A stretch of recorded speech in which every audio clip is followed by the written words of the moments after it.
Sports Network. This Game's Interrupted is brought to you by Circa Sportsbook Kentucky, just a short 30-minute drive from Nashville and Franklin, Kentucky. This is Nick Frazier. The Tennessee Titans are seeking their first win of the season in Arizona this Sunday, as head coach Brian Callahan gave an injury update for Sunday's game. Right tackle J.C. Latham, wide receiver Bryce Oliver, Mike Brown, and Blake Hance are all ruled out for Sunday. Top wide receiver Calvin Ridley is questionable as he's dealing with a knee and elbow injury. On the ice, the Nashville Predators have one more preseason game before the season opener on Thursday. Preds have assigned defenseman Andreas Englund, forward Zach LaRue, and defenseman Tanner Molendijk to the Milwaukee Admirals after clearing waivers. Make sure to tune in tonight to 102.5 The Game as Connor Newton and Parker Kelly get you all your high school football scores on the Game Blitz. Coverage starts at 8 right here on the Game Nashville Sports Network. For more, log on to theGameNashville.com. Your sports live here on the Game Nashville Sports Network.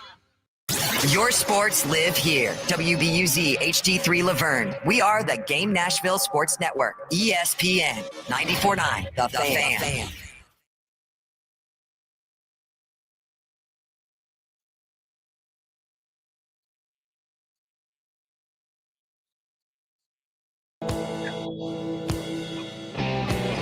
Football Friday is the best high school football coverage going, and it's presented by Wilson Bank and Trust, your trusted local bank since 1987.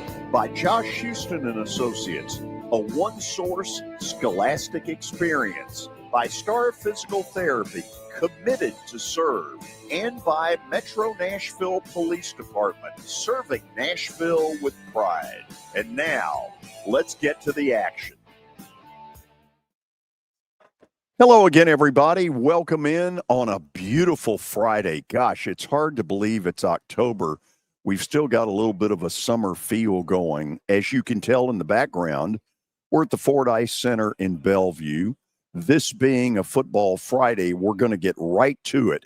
Coach Jay Pierce at Donaldson Christian is on the line with us. I'm going to turn it over to Parker Kelly since he is a proud alum. Very proud alum. Very excited to talk to Coach Pierce today. Hey, guys. Thanks for having me, for sure. Coach, it is a pleasure. I believe the last time we spoke, it was about 2 weeks ago, but you got a big game against Friendship Christian tonight. First of all, let's take me throughout the week of practice. What has been the preparation week like in terms of getting ready for Friendship, a big rivalry game? Yeah, well, first of all, thanks for having me on. And you know personally, Parker, what it takes to go into Friendship. It seems like we play all our home games against Friendship, right, each year. And so for us, our big thing has been matching the intensity, right? We know what it's like to go into them. We had to play both times there last year. And so for us, it's making sure our kids don't freak out about the environment there. It's a great place to play. It's a good surface to play on, but making sure that we're going to match what it's like those minutes of those games when you get there. And in terms of, getting ready for this game, I mean, you're the DCA Wildcats 4-2 this year, Friendship Christian 5-1. It seems like the stakes are pretty high in this game, I would say. In terms of preparation this week, do you feel like your kids have been preparing the same way, or do you feel like they're doing anything a little bit differently? I think you try your best to prepare as normal as you can. But, I mean, obviously we got a lot of smart kids that understand that there's definitely playoff seeding implication already and how that kind of looks seeding-wise. And so you want to make sure that you try not to make it more important than one game, but it is a rivalry game, and it is a seeding game for certain. So you want to get district wins where you can get district wins, and this is a big one for sure. And it helps you kind of be in that top tier of possibly, there's a lot of great teams in Middle Tennessee, and so you want to, if you can stay in that 2 seed or 3 seed, you're looking pretty good. So, and I know Friendship has been very good, especially in the trenches. How do you plan on combating that tonight? Well, we've got, people always talk about them, and they're very good, and they've got a lot of talent on those trenches, but so do we. I mean, if you look for us, we've got good senior leadership in Wyatt Gray and Luke Spain and Jason Johnson and those guys. And so, as I tell them every Friday night, win or lose, you're still my guys. I go to battle with all of you, and I go to battle with all of them. So, for us, it's going to be doing what we do and understanding that it's going to be a task every snap, but we're going to ask them to play one play at a time. That's kind of our motto this year, is one play. And so there's going to be some good plays. There's going to be some bad plays tonight. I think we've got a great game plan. I know that Friendship will have a great game plan, and at some point it'll come down to who's going to make more plays. And I know last time we spoke, we talked about your quarterback, and at that point, I believe it was 4 weeks into the season. You mentioned that he was still trying to pick up things, but you could tell that when he started getting things down, he really started to take off. Through 6 weeks, has he continued to progress, or how has he looked at operating the offense? Yeah, I think it'll be a good experience for our quarterback Blake Holton tonight. I think he's got a great receiving crew and running backs around him, and Riley Biddle and King Gardner both carry it pretty well. And we've got Grayson Scragg that's back from a hip flexor injury a couple of weeks ago, and you got Aiden Lipke that's come on strong, and we've got Dom Davis. The supporting cast that's around Blake is going to help him. They're experienced in this game tonight, and so I look for them to kind of help him through it. But he's tasked with taking the snaps and going to lead us down the field, and we have a lot of confidence in him that he's going to get it done tonight, along with all those supporting cast members that I've mentioned for sure. I've played in this rivalry game several times. I know what the atmospheres can be like. I know the type of kind of bitter feeling when those two teams step on the field. And I imagine your message to the team wouldn't really change, because ultimately it is another football game. It's another opportunity to go 1-0. How do you feel your team has kind of perceived that message?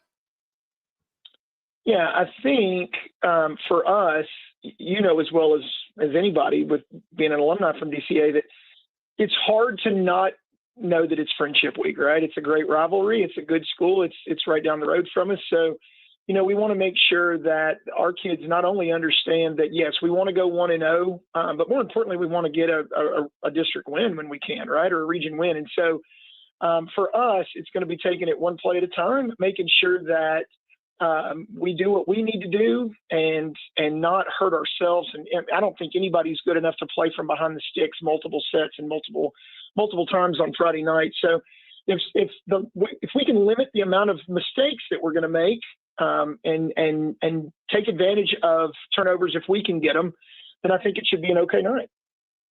Coach, last one for you, because I know you got to run. I know you love this term. Should we expect an offensive masterclass tonight? So I have started using it, Parker. I'm not as good at it as you guys. I will say this. I hope that we give the fans a masterclass game. How's that? And so I think that anytime these two teams get together, I think we can figure out how to both make master classes. And at some point, it'll be less about X's and O's and probably more about Jimmy's and Joe's, right? So I hope Absolutely. the kids do on both sides play a great game. I hope they are no injuries. And I hope the Wildcats come out victorious. Coach, I love the spin that you put on the term. Thank you so much for coming on, and best of luck tonight. I appreciate it, Parker. Thanks, guys. Okay, that is the head football coach at DCA, Jay Pierce, getting us started on the show. So a lot of you have noticed over the last week and a half that Kelly Holcomb has barely been with us. And I kind of let the cat out of the bag a couple of days ago that Kelly's father was very, very ill. And Kelly's dad passed away last night. I got a text from Kelly and then talked to him this morning.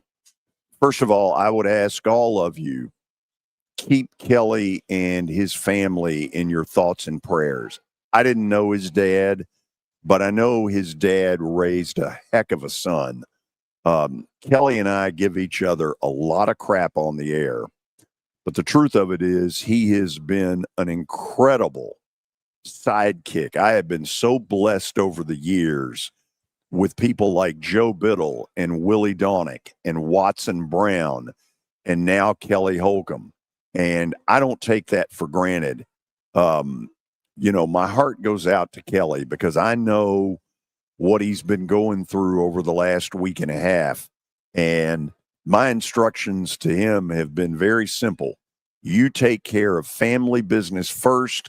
When you can come on the show, great, but there is no pressure here whatsoever. As soon as I know funeral arrangements down in Fayetteville, Tennessee, I will pass those on. So I hope all of you will kind of keep Kelly in your thoughts and prayers. Absolutely. And I made sure to text Kelly this morning. I know I'm still pretty new to the show, but I told Kelly that I have really enjoyed hosting, being able to talk on the air with them. And, a lot of what we do is back and forth banter, and he gives me a lot of crap. I give him a lot of crap. I would read a text message that he sent me yesterday, but I promised you that I would keep it PG. But Kelly has been. Did this involve the underdog picks? It did. It did. Well, first of all, he's well aware that when he's back and ready to roll, that I am going to cram Illinois down his throat. Okay? I count on it. Count on it. For Kelly Holcomb's purposes, Illinois was a team that got beat by Indiana 63-10. For my purposes, a week later, God bless Illinois. Last second field goal, 34-32 victory over USC. And let me share one with you. It has pissed him off royally. And I've given him so much crap because he was so confident in that pick, and they went out and they lost by over 500. Oh my gosh, it is hilarious. But on a serious note, it has been such a pleasure to get to know Kelly, especially over the last 2 weeks, and really looking forward to getting him back and whenever he is ready to do so. So Parker, one of the funniest moments that's happened in underdog picks, and there have been a ton of them. There have been some classic moments of just back and forth and stirring the pot. So this has probably been 7-8 years ago, and we were doing the underdog picks at Barrel House in the arena, and Kelly picks a game that had already started. It was a Thursday night game, and it had started 10 minutes earlier. And I knew Kelly didn't know that. But on the air, I went off, that he had violated the Geneva Convention and was a cheater and was this and was that.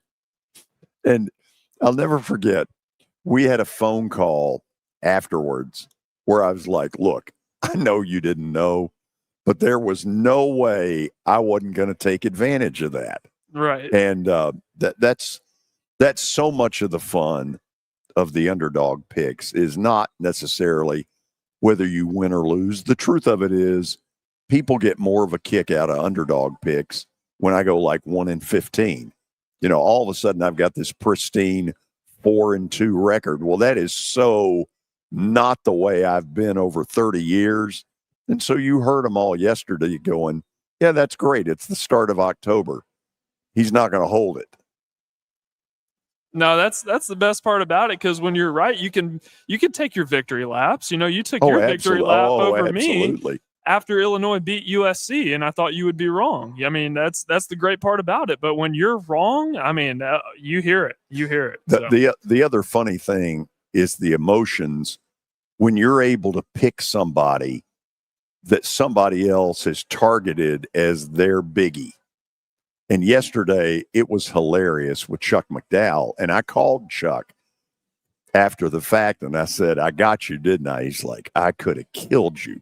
You could hear it in his voice. Oh, absolutely. He was ready to come through the phone, George. But there have also been times where, especially now that people can see us, where somebody would pick a team that I had sort of pegged, and all of a sudden I would just give it a like that. And, people can see it. It's funny. It's a hilarious thing. Willie and his show use it now. And they have every bit as much fun. It's a blast. No, it is. It kind of reminds me of if you're playing fantasy football and you're targeting a guy, and the guy who drafts in front of you takes the guy who you were thinking of. It's the exact same feeling. It sucks. So today in the first hour, it's very much high school football. George Robinson from the Tennessean is going to join us after the break. Then Holly Taylor talking very serious stuff in concussions. She works with Star Physical Therapy. Her health updates are really good if you pay attention. And then Parker will give us 3 or 4 people to watch closely tonight on the high school level. Then at 4 o'clock, we go with Terry McCormick's Daily Titans Update. Then Parker will do the update that we normally do at the start of the show. Watson Brown at 4:20, as good as it gets. And then I have 1, 2, 3, 4, 5, 6, 7 plays this week in Plaster Bet of the Day. How about that? How about that? You know what? See. It's easy to sit here right now and go, you know what? They're all going to win. But here's the problem. They never do. After the break, George Robinson's going to join us from the Tennessean. As you know, he is a wealth of knowledge when it comes to high school football. We are very fortunate to have him involved. He'll join us next on the George Plaster Show. When I got my first car, my dad told me, keep the gas tank full and my number on speed dial. Now parents are telling their kids, save 615-242-9000 just in case. I'm Blair Durham. If you or someone you love is in a wreck, call us. We're here to get you the money you deserve. A golf cart from Mikey's Motors is the perfect way to get around this summer. Whether you're going to the park, the pool, or the playground, do it in a brand new golf cart from Mikey's Motors, Franklin and Murfreesboro. Summertime fun in Tennessee. That's what we sell at Mikey's Motors. Come see how we roll. It's easy to say good things about the folks at Strike and Spare Family Fun Centers. Number one, I trust them with something that's near and dear to me, the Plaster and Friends Celebrity Bowling Night.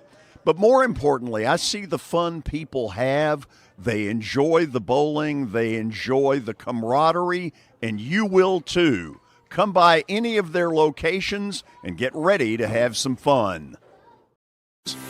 At Wilson Bank and Trust, we believe you shouldn't have to choose between personal service and digital solutions. As your local independent bank, we're proud to offer the relationships and trusted service you expect, along with the tools and technology that keep you moving forward. So whether you're growing a business, buying a home, or planning for the future, we're here to help. Because this isn't just where we work, it's where we live too. Wilson Bank and Trust, here to get you there. Member FDIC. Are you looking for expert medical care in Nashville without leaving your home? Medical House Calls brings concierge-level health care directly to your door.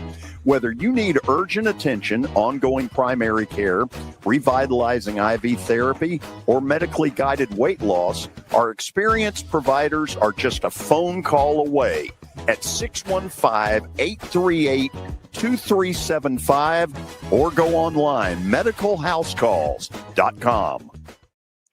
If you are paying too much for your health insurance, you know what? You need to contact the folks at Pancoast Benefits. Pancoast works with businesses and individuals to tackle the high cost of health insurance. Whether you're a business owner, large or small, self-employed, between jobs, or over the age of 65 and in need of a Medicare plan, Pancoast can help. They make understanding your benefits less difficult and more personal. So check them out today, pancoastbenefits.com, or call them at 615-292-3400. Are you looking for expert medical care in Nashville without leaving your home? Medical House Calls brings concierge-level health care directly to your door. Whether you need urgent attention, ongoing primary care, revitalizing IV therapy, or medically guided weight loss, our experienced providers are just a phone call away at 615-838-2375 or go online, medicalhousecalls.com. ESPN Radio lives here. Your sports live here on ESPN 94.9 The Fan.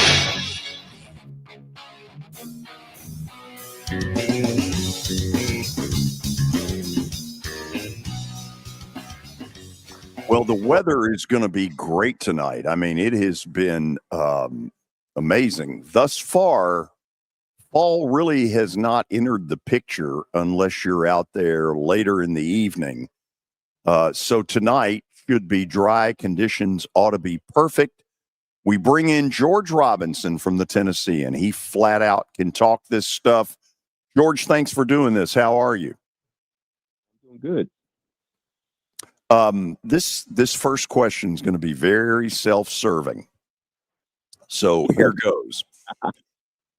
FRA rallied in the second half last week to beat my BGA Wildcats 21-14. Does that pretty much guarantee that if they play in the playoffs, it'll be at FRA? Well, not necessarily. I think what you have to sort of look at is how the TSSAA, because in Division II, they don't have the same sort of rule set up in terms of who's playing who, particularly once you get or who's playing who and where they're playing them, particularly as you get deeper into the playoffs. I think what FRA did, and they sort of not only prove something to themselves, but I think they proved something to all of us, including myself, who was on here last week singing BGA's praises, which BGA is still good. I mean, I think they can still compete for that state championship in D2 AA. But I think what FRA did was they put themselves in the, maybe the number one position. They're certainly going to play. They're certainly going to have home playoff games as long as they, continue to win, which I think they will. But certainly, when you get down to, when you're looking at that state semifinal matchup, we'll see usually what the TSSAA likes to do is alternate between sections of the state where they're gonna hold those semifinal games. Because I know in D2 AAA, for instance, a lot of times schools from Nashville are going to have to go travel for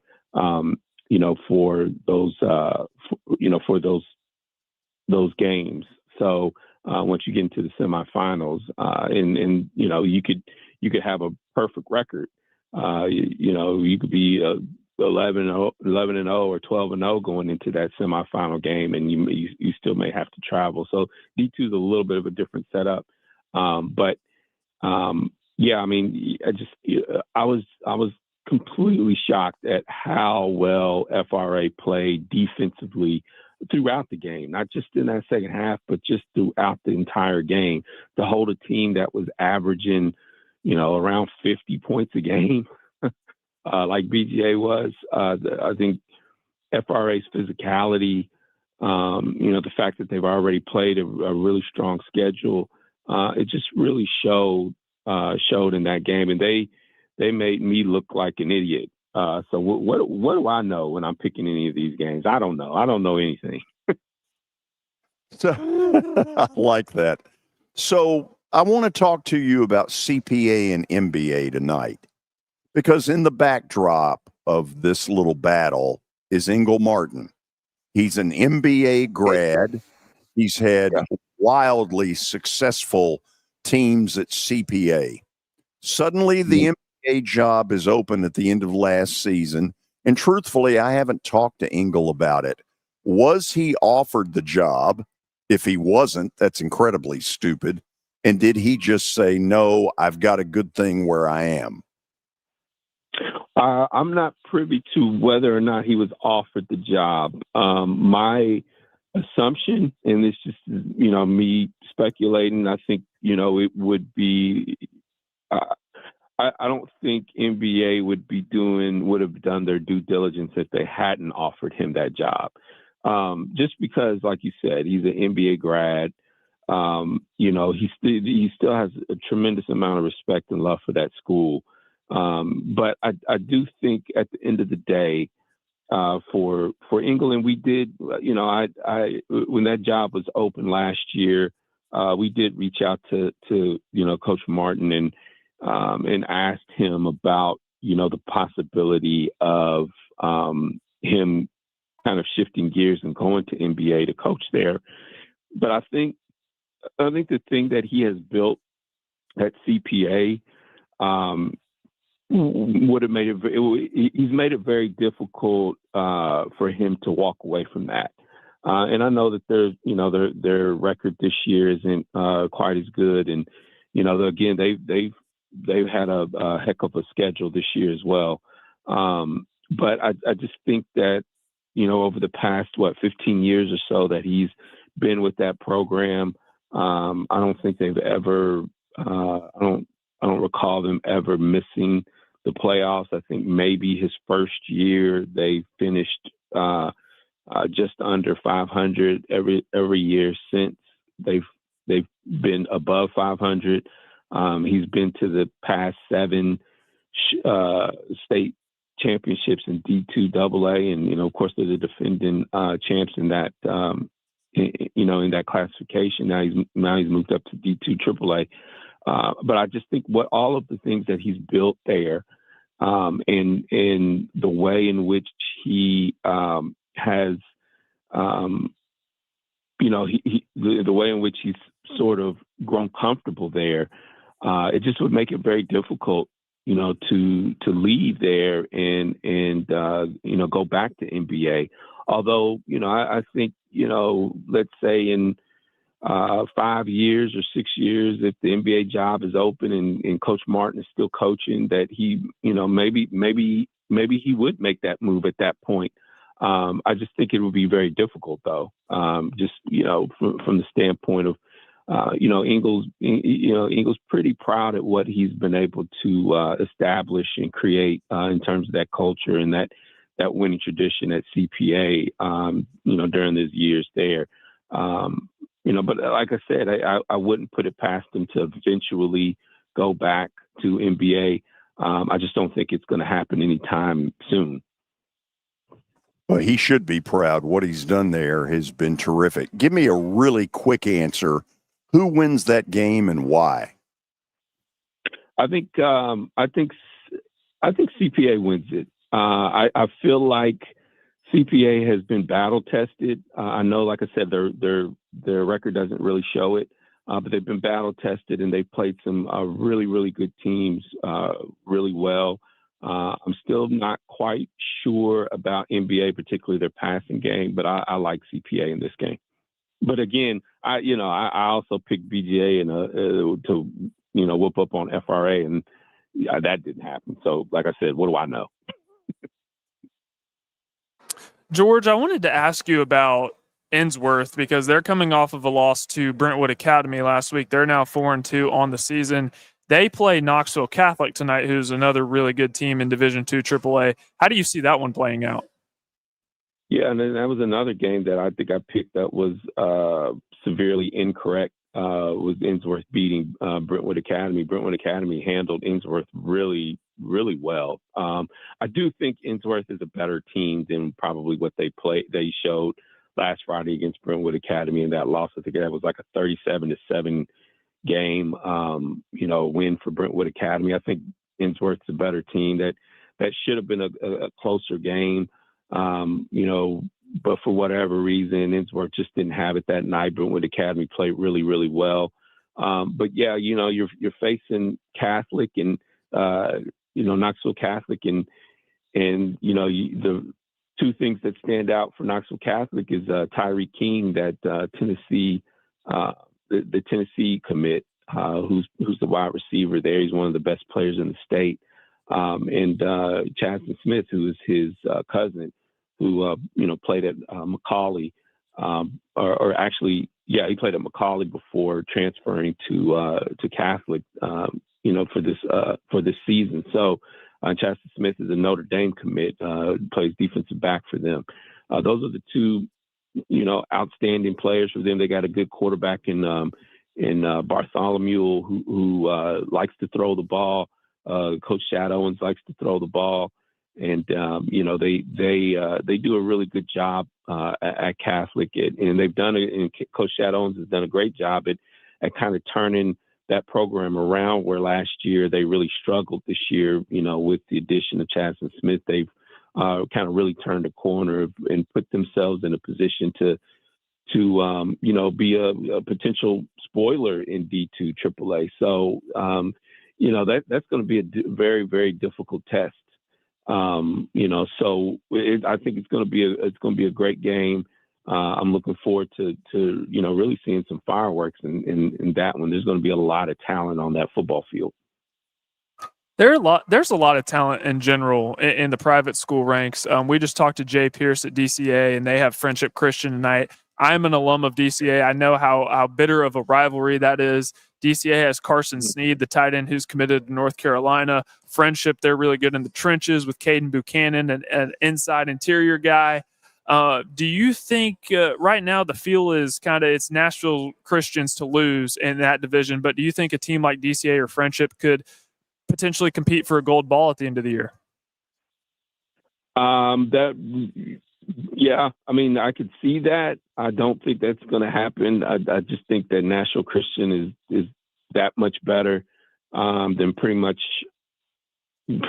everybody in D2 single A. You look at DCA's roster, and again, they have a lot of talent. Obviously, Carson Sneed's there. Grayson Scragg, which I think has probably been the best wide receiver on that team for the past, 3 or 4 years, even with Carson Sneed on that team. Grayson Scragg's still there. He's been just absolutely key to that offense. Then you look at Friendship Christian and what they've been able to do over the past few years. Again, you mentioned, Caden Buchanan, the offensive lineman there. That's, he's been an all-region kid. He's been an all-state kid. Very highly recruited himself. I think that's going to be a really, really good game. That game really interests me because somebody has to kind of keep up with Nashville Christian. I think both of those teams will. But to me, that game really establishes maybe the number 2 team in that classification, in my opinion, in the state. So I think everybody, again, both of them are chasing Nashville Christian. As long as Jared Curtis is healthy, I don't really see either one of them challenging Nashville Christian for that state title. But anything's possible. If Curtis has some nagging injuries in that playoffs, that could certainly affect, how well Nashville Christian, has done. I think Curtis came back last week, but he had a nagging lower leg injury that kept him out of the previous two games. So anything can happen once you get into the playoffs, particularly if you're not dealing at 100%. So, we'll see. Georgia, a story that I've kind of been following throughout the high school football season is Mount Juliet. And Mount Juliet has really struggled on offense really all year. They got their first win of the season last week. They have Gallatin tonight. Gallatin is a 4-1 team who seems like a pretty good football team. Do you see the momentum? Did Mount Juliet just need to get their first win under their belt to kind of get things rolling in the right direction, or do you see Gallatin kind of turning the lights off on them tonight?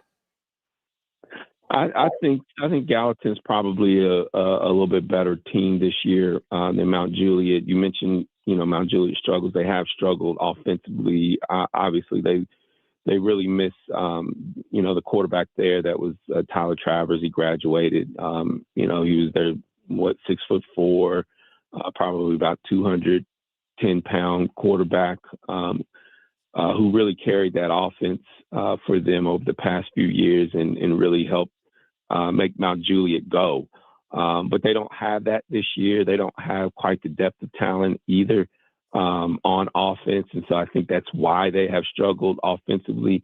Last week they played a Clarksville Northeast team that, they have had their own struggles over the past, 4 or 5 years now. So, that was a much needed win for Mount Juliet. I do think Gallatin is just a little bit better team, a little bit better set up to win now. Although they did lose their quarterback, for the season, who's out with a knee injury. Got injured a couple of weeks ago in just an unfortunate play there where he got his legs taken out on a rollout trying to throw the ball and injured his knee and is out for the season. But I still think, because Gallatin has so many different pieces and their defense is really, really good this year. And I think because their defense is good this year and Mount Juliet struggles offensively, I think Gallatin handles that game, fairly well.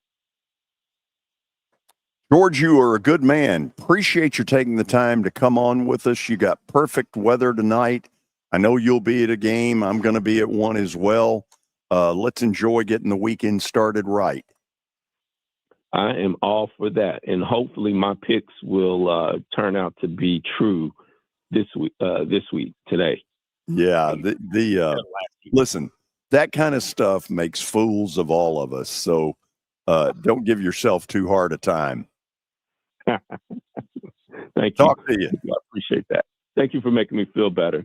Absolutely. That's a good man right there. George Robinson from the Tennessean.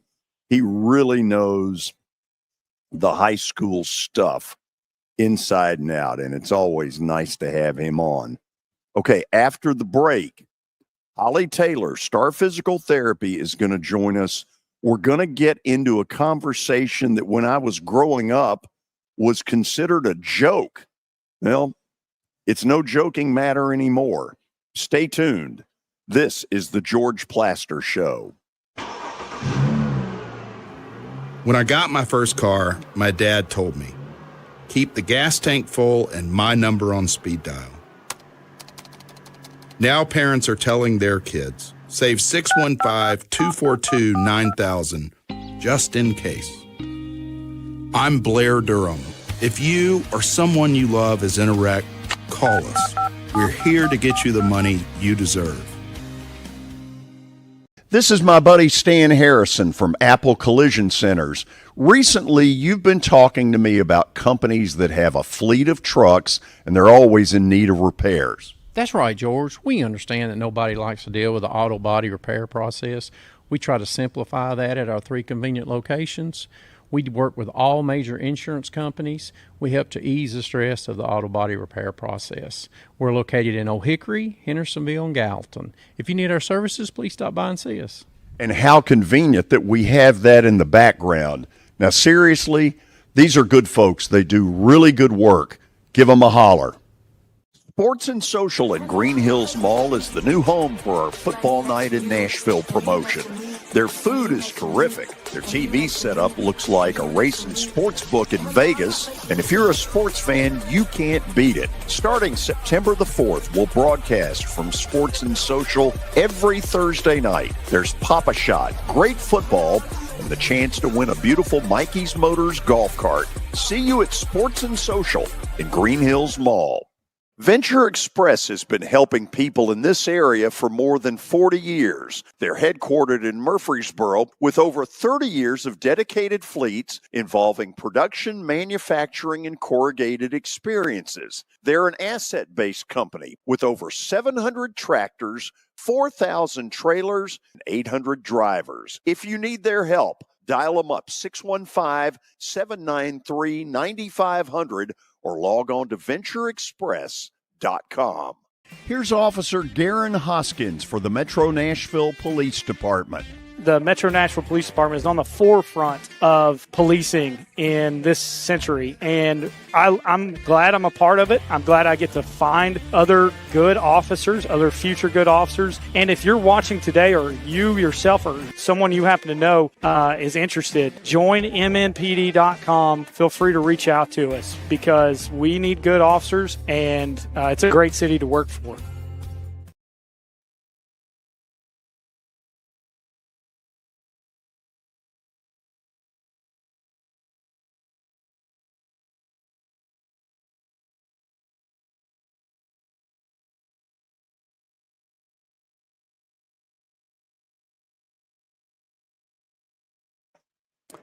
Okay, we are back. Didn't hear any bump music, but we're back.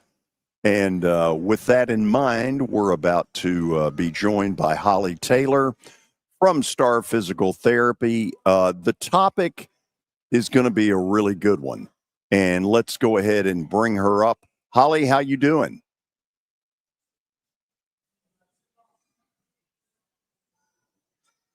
I think we lost connection to the studio. That would appear to be the case.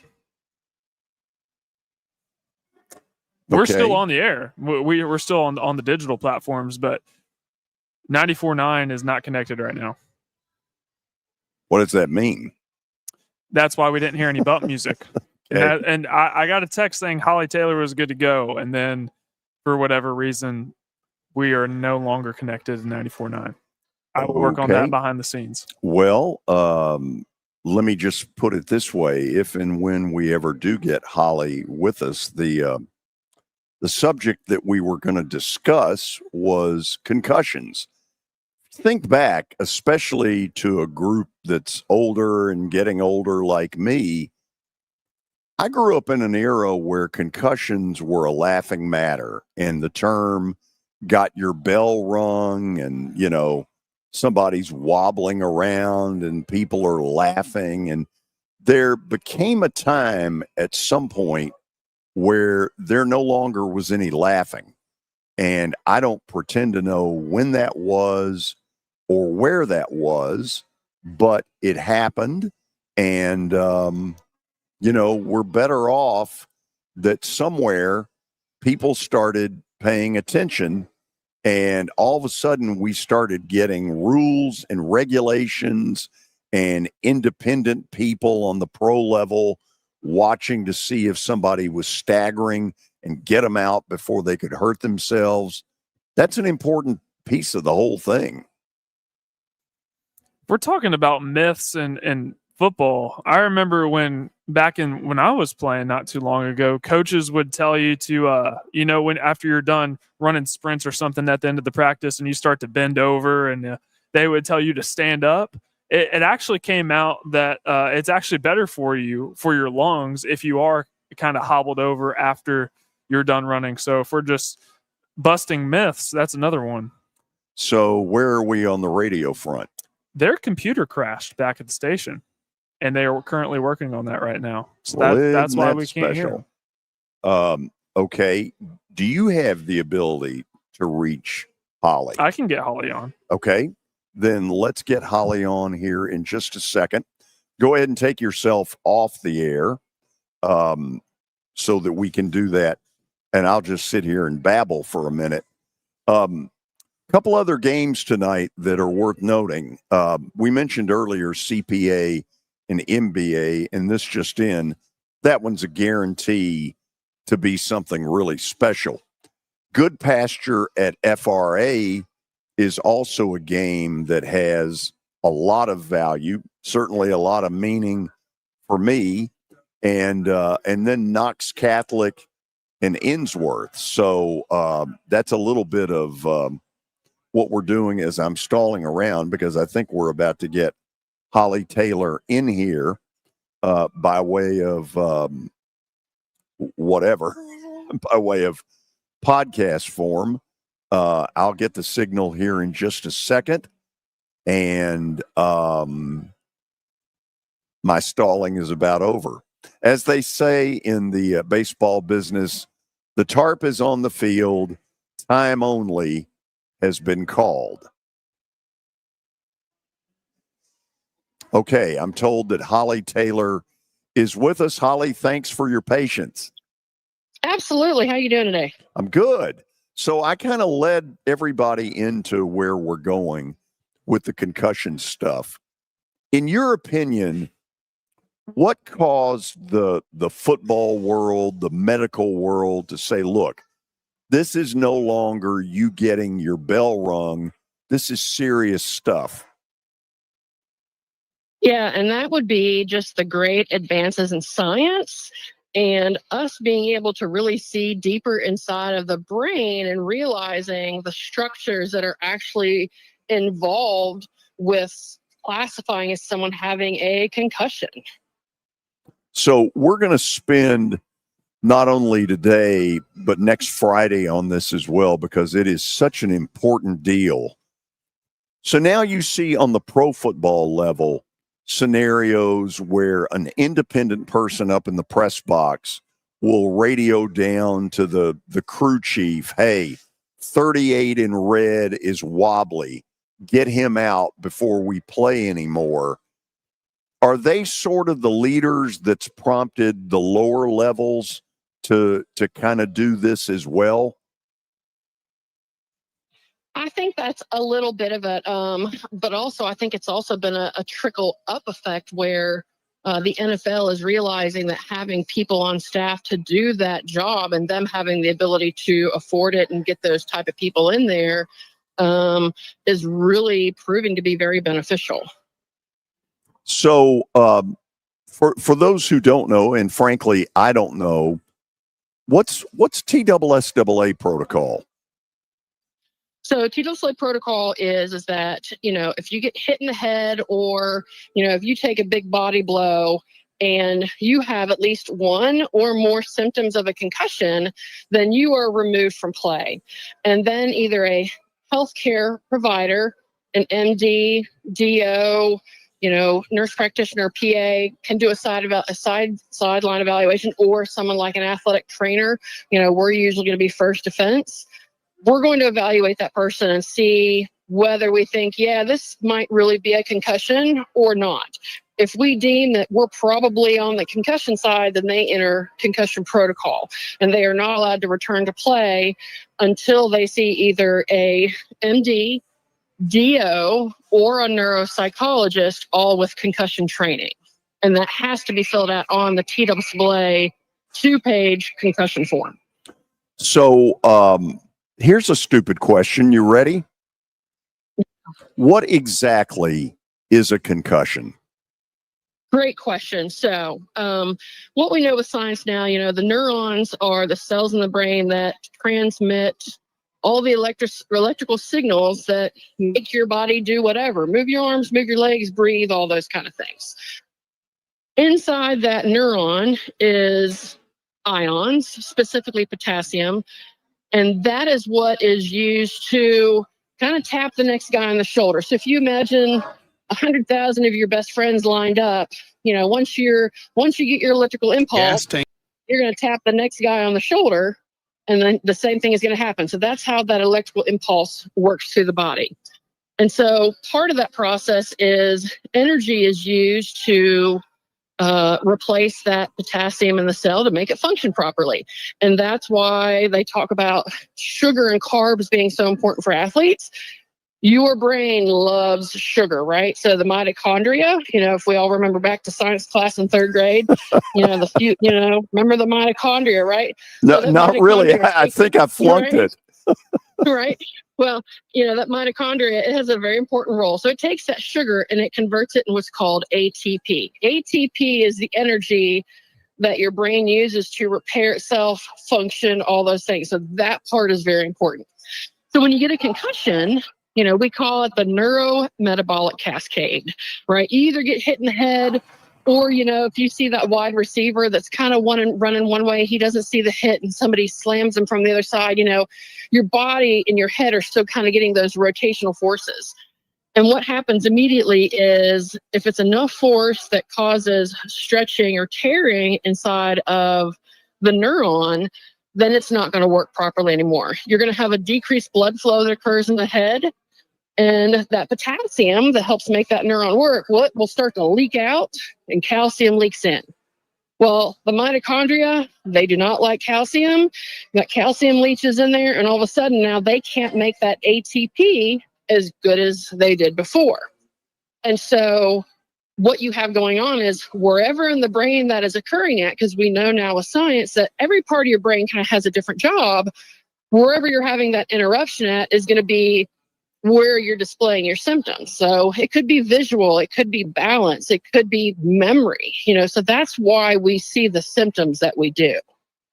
So Holly, and by the way, let me welcome back, I think a radio audience both on 94.9 in the Nashville area and also the Clarksville group on 540 AM and 104.1 on the FM dial up in ESPN Clarksville. Holly Taylor from Star Physical Therapy is with us. We're talking all kinds of concussion stuff. So, Holly, again, potentially another one of my dumb questions.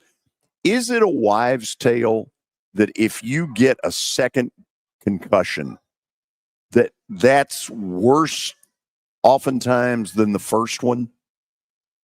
Yeah, so it can be. And it's one of the reasons why knowing that someone is having symptoms is so important. And we actually call it second impact syndrome. There's kind of a progress to it, right? So when you have that initial concussion, right, your brain is vulnerable. So that ATP that we talk about, that converts that sugar, and that's the fuel that your brain loves to repair itself and make itself work. When you get an additional traumatic insult, you get another concussion on top of that, it's going to trigger a more severe metabolic cascade. And so your symptoms are going to be worse, right? If it's severe enough, you got to think all those neurons are trying to eat as much ATP all at once as they can. The mitochondria is not working. And what can happen is you can have a disruption in the brain's autoregulation of the cerebral blood flow through your brain. That increases the cranial pressure, and that's where you hear about kids going unconscious sometimes on the field. They're being rushed to the hospital. They had to have a hole drilled in, or they have a piece of their skull removed. That's that second impact thing. And that's why we stress to kids, even in, adult athletes, like it is so, so important for us to know about those symptoms. So, Holly, last thing I want to ask you. Clearly, we've made a lot of advances in the concussion world. We're no longer laughing and saying, oh, look, he got his bell rung. We seem to be past that. Is there more that needs to be done? I think so. I think just the basic education for people to recognize the signs of a concussion and getting care early. And I think when that happens and you're seeing a medical professional that is trained in concussion, protocol, I think the care can be good and we can keep kids from possibly having like a second impact syndrome. And they can also do like a return to play or a return to even learn for kids, even aside from the return to play. Per Spillane and the Department of Education and Health, they've created actually a program where every secondary school should have a concussion team in place. And that's there in order to let everybody know, like, hey, Jimmy's got a concussion. This is what the doctor has said, and that could be he has to wear sunglasses at school or no testing for a while, or he may only be going half days. Like, that's so important part of the protocol in addition to even returning to the physical stuff. Holy cow. On this subject, you are the cat daddy. Really good stuff, Holly. Thank you so much. Welcome. Absolutely. Y'all have a good one. It's the first time you've ever been called cat daddy, isn't it? I think so. I'll wear it as a badge of honor. I believe it. Talk to you next week. Sounds good. Bye-bye. Holly Taylor with Star Physical Therapy. Why use the word cat daddy? Heck if I know. Okay, Parker, you got 2 minutes. Players to watch tonight. Go. All right, I can do this in 2 minutes. First player, since we talked to Jay Pierce about DCA and Friendship, DCA has a tight end by the name of Carson Sneed, who was previously a University of Tennessee commit, but has since then flipped to North Carolina. He's a 4-star, really big kid, oftentimes plays right tackle, left tackle, can play either or because they need him, frankly, at that level, but also can play tight end. DCA has a really good passing game, and he's going to be a big part of that if he is out at tight end tonight. Caden Buchanan for Friendship. He's an interior offensive lineman, a guard. Friendship is very good at running the football, and they're good defensively. And oftentimes at that level, you have to play both ways. Caden Buchanan has been massive, especially when it comes to Friendship Christian running the football. If they're going to have success against DCA tonight, I imagine they're going to run the football well. Going to CPA, they play Montgomery Bell Academy. This continues the gauntlet for CPA's schedule. They have a receiver by the name of Owen Cabell, who is committed to Kalen DeBoer and the Alabama Crimson Tide. He's a 3-star wide receiver, has got great length. If they're going to want to beat NBA, they're going to have to do it through the passing game and taking advantage of the secondary. Owen Cabell is going to be big in that aspect. And lastly, we go to FRA. They have Good Pasture Christian tonight. Omari Sanders, a linebacker, 4-star kid in the 2027 class. He is currently uncommitted, but I do have on good authority that Ole Miss head coach Lane Kiffin will be in attendance tonight to watch him play. Well, hold on a second. Mid-South exclusive? Yes. Really? Yeah. The Lane Train. The Lane Train is in Nashville. They don't for play FRA tomorrow. They play tonight. No, Ole Miss doesn't play tomorrow. Oh, yeah, no, it's a bye week for them. That's why he's out on the road recruiting. So Lane Train, if you're out there listening, welcome. Yeah. He is in attendance to watch FRA and Good Pasture tonight. Amari Sanders is the real deal. He's legit. Okay, you got it done in less than 2 minutes. Well done. You want me to carry on? I can. No, I do not want you. Okay. I do not. You don't want me to talk anymore. I got it. No, you're done. When we come back to start the 4 o'clock hour, we'll have stat of the day, likely to be a defeat. Then we will get Terry McCormick's Daily Titans update, and then Parker will talk again because he'll have update material. Laundry piling up, make it easier with the latest washers and dryers. And that's the way it will all work. So whoever that was, I have no idea, but this is the George Plaster Show. Top load. We've got that. With free delivery, the guaranteed lowest prices, and up to 24 months free financing, upgrading your laundry room has never been easier. Find your perfect setup in-store or online, only at Electronic Express. We've got that. Music City's Nashville Fairgrounds Speedway is back in action Saturday, October 4th. It's Fall Thunder and Breast Cancer Awareness Night with the pro late models and 7 fast-paced divisions of racing. On the quarter mile, get ready for the thrills and spills at America's favorite short track. Grandstands open at 3 and racing at 5. Kids 11 and under are free. Discount tickets will be available online at NashvilleFairgroundsSpeedway.racing or the box office at 615-254-1986. Nashville Fairgrounds. Be there. Now, here's your latest Fox 17 Code Red weather report. I'm Fox 17 meteorologist Brett Luna. Our beautiful weather is going to be sticking around with us through the weekend. Highs today will be in the mid-80s. Saturday and Sunday, we're going to stay mostly sunny and dry with highs in the mid to upper 80s. Early next week, we finally start to bring in a slightly better chance for some showers and storms. Your sports live here on the Game Nashville Sports Network. Hey, did you miss Clinton and Friends? Al Horford, 39-year-old veteran center, is verbally committed to signing a multi-year contract with the Golden State Warriors. Did not think that in the year of our Lord 2025, I'd be hearing about Al Horford signing multi-year contracts with anybody. Al Horford is not putting a new transmission in your car. Al Horford is getting nice rims so that you can look good when you drive by to the cookout. Clinton and Friends, weekdays from 10 to noon Eastern on ESPN Radio and on the ESPN app. Your sports live here. WBUZ HD3 Laverne. All around the world on the Game Nashville app. We are the Game Nashville Sports Network. ESPN 94.9. The Fan. A Cromwell media station. 30 years of the best sports talk in Middle Tennessee. It's the George Plaster Show, featuring Tennessee Sports Hall of Famers Kelly Holcomb and young gun Billy Derrick. And now, here's your host, George Plaster.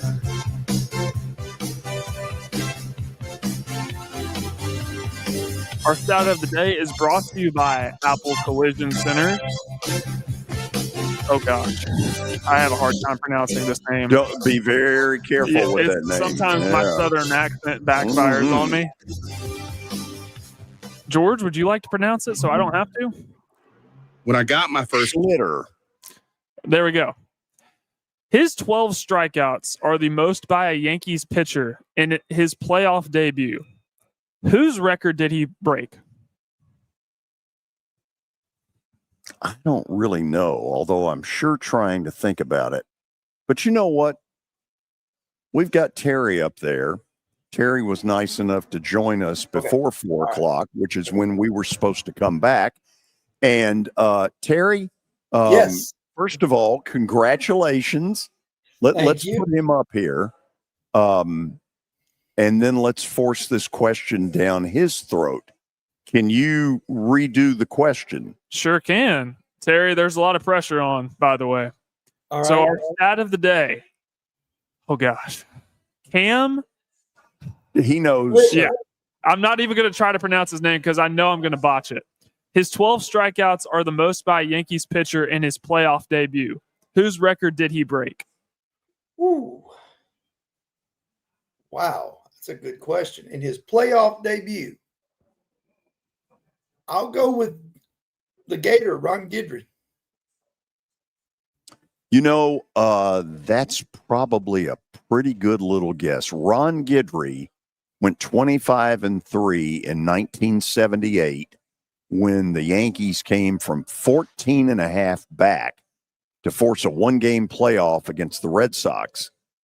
Why I remember that so well, I don't know. But when you're younger, that kind of stuff happens. Show us. All right. Ron If not Guidry. him, George. If not, Righetti. Wow. Wow, Dave Righetti. Okay. So I'll try it this way.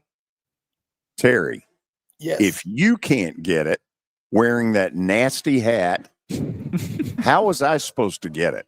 That's a good question, George. My second guess would have been going way back, would have been Al Downing. Oh, wow. That one I never even gave a thought about. So Dave Righetti, for those who are younger, threw a no-hitter on George Steinbrenner's birthday, which happened to be, Terry, what day? 4th of July. Bingo. Well done.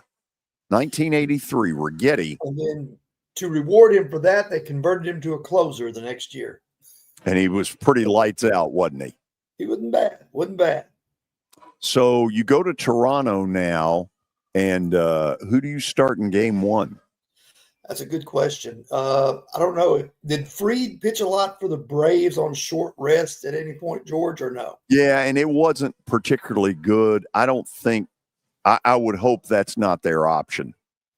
And then it's probably Luis Heel, I would guess, who was last year's Rookie of the Year, but he's had arm problems this year.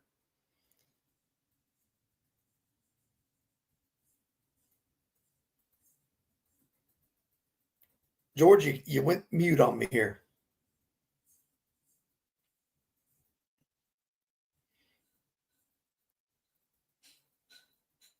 Parker, can you hear me? Try it one more time, George. All right, there we go. Terry, consider washing that nasty thing you're wearing. I actually did wash it about 2 weeks ago, right before the playoffs to begin. Wash it again. Okay. On to the subject that really none of us have any burning desire to talk about, and that is the dumpster fire that is the Titans. They go to Arizona this week. What's the latest news? Well, Calvin Ridley is on the injury report as questionable. He was limited today, so we'll see if he can give it a go on Sunday. There's a chance that they'll get Tajay Spears back.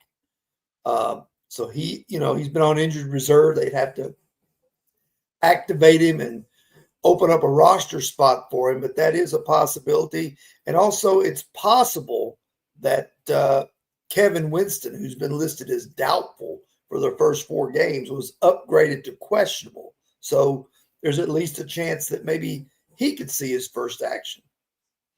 Terry, if they're able to get him on the field, how much can he help them?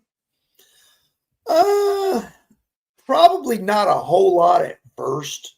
I mean, for instance, they're pretty set at the safety position. It's possible they could put him into a package. It's possible they could put him on special teams to help out there. But I think it'd probably be one of those situations where they ease him in and not give him a whole lot whenever the first day he's active is going to be. Okay, what else do you want to leave me with? Well, same 4 guys who are 4 guys out this week. J.C. Latham out again, which creates another hole at right tackle. Bryce Oliver, wide receiver, special teamer, out. Mike Brown, another key special teamer, out. And Blake Hance, backup guard, is out as well. So go into this with, a handful of injuries, and they're hoping for the best on some of these guys that they list as questionable. Okay, ugly question. If this is non-competitive like last week, does Callahan get fired? Let's be honest. I think Callahan watch is already on. Whether they pull the plug, after another performance like last week, who knows? Only Amy Adams Strunk probably has the answer to that, and she doesn't ever speak to anyone in the media. I think as bad as it looks, is it a worse look if you fire him because of the unsettledness that they've had in just hatcheting GMs and coaches all over the place over the last 3 or 4 years? Is it a bad look if you can another guy in the middle of the year? Okay, film at 11. We'll check back with you on Monday, see how all this played out. Terry, thanks as always. Good luck in Toronto. All right. Thanks, George. It's Terry McCormick, TitanInsider.com, Main Street Media, with the very latest as the Titans head to Arizona, where nobody thinks they're going to win. And now it's time for our daily update brought to you by our Football Night in Nashville promotion. Join us at Sports and Social out in Green Hills Mall next Thursday night as the Philadelphia Eagles travel to MetLife Stadium to take on the New York Giants. George, are you ready? Because this is one of the juicier updates I've had in a while. Is that so? It is so. Well, isn't that special? We're going to kick things off with perhaps the biggest news that just dropped about, maybe less than an hour ago, that Lamar Jackson has been ruled out for Sunday's game against the Houston Texans for the Baltimore Ravens. I checked their injury report, and let me just say this. It is not pretty whatsoever. You want to talk about bad injury luck? That's what the Baltimore Ravens will have to work with on Sunday versus the Houston Texans. But obviously the biggest thing, Lamar Jackson is ruled out. Who else are we talking about? I know it's a bunch. Marlon Humphrey, for one, their safety, Roquan Smith, Patrick Ricard. That's just to name a few, but there are quite a few more on the list. It's not pretty. Do we feel sorry for the Ravens? We don't. No, we do not. Thank you. Continuing with our update, some MLB postseason action. We had some conclusion scores in the wild card round. We just talked to Terry McCormick. The Yankees defeated the Boston Red Sox last night, and they will be rewarded with a trip to Toronto starting on Saturday. The Chicago Yankee Stadium was as loud as I have heard it in a long time. Absolutely. The Chicago Cubs won last night versus the Padres. Wrigley was also rocking. We were watching it while we were at Sports and Social, and it felt like we were there. And now they get the Brew Crew, and I'd like to speak to Greg Pogue right about now. Why is that? He had some things to say that did not sit well with me last night. Is that so? Mm-hmm. I can't wait to talk to him soon. Really? Mm-hmm. Well, I'll give you his number. You can just call him. Keep going. LA, they won a couple of nights ago. They won in 2 games versus the Cincinnati Reds, and they'll get the Phillies. And I actually really enjoy, I'm not a fan of the Phillies, but I enjoy watching them play in their home stadium because they have a great atmosphere as well. Listen, postseason in Philly, as the Braves have found out, they are virtually unbeatable up there. The Dodgers are going to have their hands full. My buddy Jeff Francoeur will be on the national call on, I don't know if it's TBS, TNT. I'm not sure which one, but I know he'll be on the call of that. Red October, as they refer to it in Philadelphia. And the Detroit Tigers, they defeated the Cleveland Guardians. You referred to them as the Indians yesterday. They are the Guardians, I believe. Yeah, they'll always be the Indians. They took out Cleveland yesterday, and they will travel to Seattle starting tomorrow. That's going to be a really good series because, first of all, I think Detroit needed to mentally get over Cleveland. You know, Cleveland had came from 15 and a half back, just an absolutely historic gag by the Tigers. And if they had lost in this best 2 out of 3, man, were they going to hear it about kind of a big choke. But instead, they win game 3 in Cleveland, and move on. And even though I like Seattle a lot, Detroit is dangerous. They avoided a colossal choke job by winning that game in Cleveland yesterday. George, this one is just for you. Ex-Braves catcher / Cubs manager David Ross expressed interest in being Atlanta's next manager. He was not on your list, was he was on my list. Oh, he was my on your list, since you seem to have forgotten. I did forget, I'm sorry. Was Mark DeRosa 1, David Ross 2, Walt Weiss 3, Skip Schumacher 4. Now, I don't believe, based on things I've been told, that DeRosa is interested in being the Braves manager. He, of course, has one of these TV network jobs. He's on MLB Network. I think he'd be really good. I think he'd be a really good manager. I'm being told that he's not interested. David Ross, I think, would be terrific. I'd be thrilled with David Ross. Okay, we'll have to see how that continues to play out. The plaster endorsement, what do you think that's worth? Not sure. I'll give you the answer. Okay. Not a damn thing. I wasn't going to say that. Yeah, but it's true. How about Mac Jones last night? In his third start for the 49ers this season, he completed 33 of 49 passes for 342 yards, 2 touchdowns, and no interceptions. But most importantly, San Francisco won in overtime last night to move to 4-1. They won 26-23 over their bitter rival, the LA Rams. He was really good.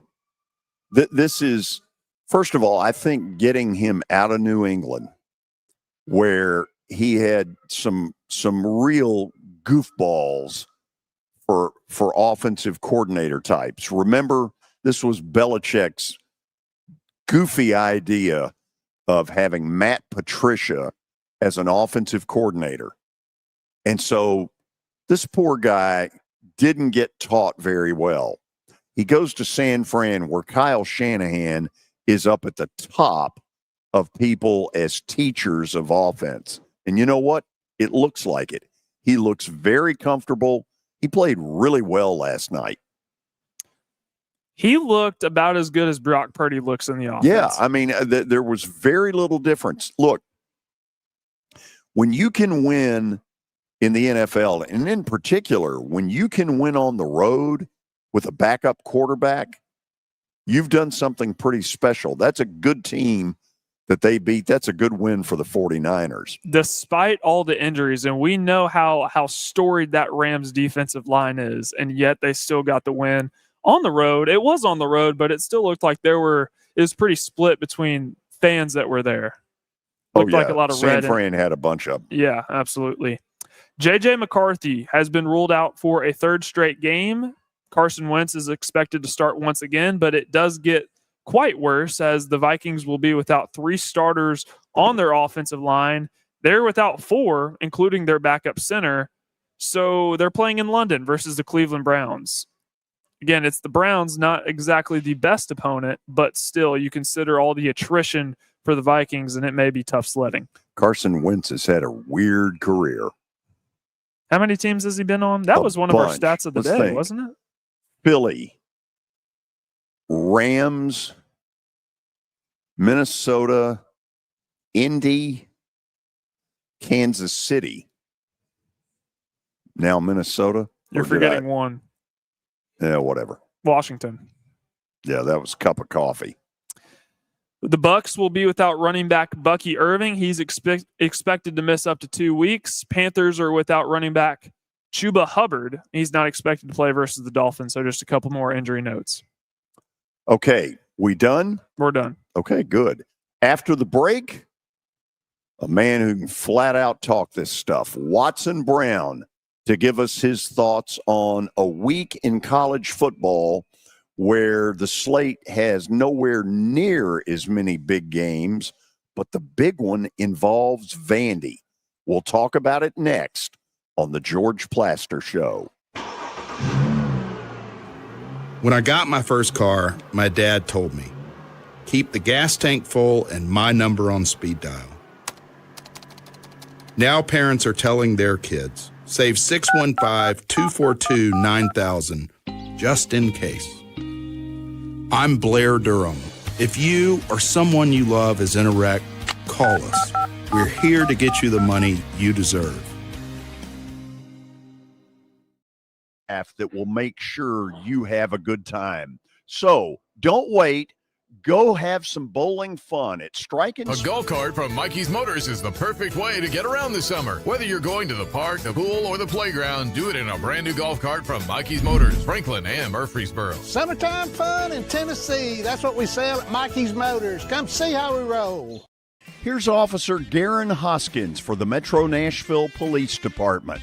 The Metro Nashville Police Department is on the forefront of policing in this century, and I'm glad I'm a part of it. I'm glad I get to find other good officers, other future good officers. And if you're watching today, or you yourself or someone you happen to know is interested, join MNPD.com. Feel free to reach out to us because we need good officers, and it's a great city to work for.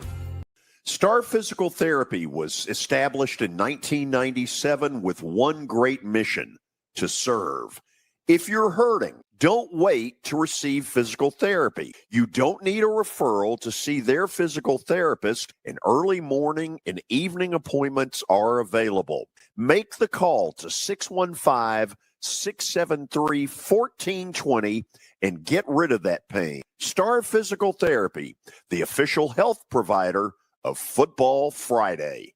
Are you looking for expert medical care in Nashville without leaving your home? Medical House Calls brings concierge-level health care directly to your door. Whether you need urgent attention, ongoing primary care, revitalizing IV therapy, or medically guided weight loss, our experienced providers are just a phone call away at 615-838-2375 or go online, medicalhousecalls.com. It's easy to say good things about the folks at Strike and Spare Family Fun Centers. Number one, I trust them with something that's near and dear to me, the Plaster and Friends Celebrity Bowling Night. But more importantly, I see the fun people have. They enjoy the bowling, they enjoy the camaraderie, and you will too. Come by any of their locations and get ready to have some fun.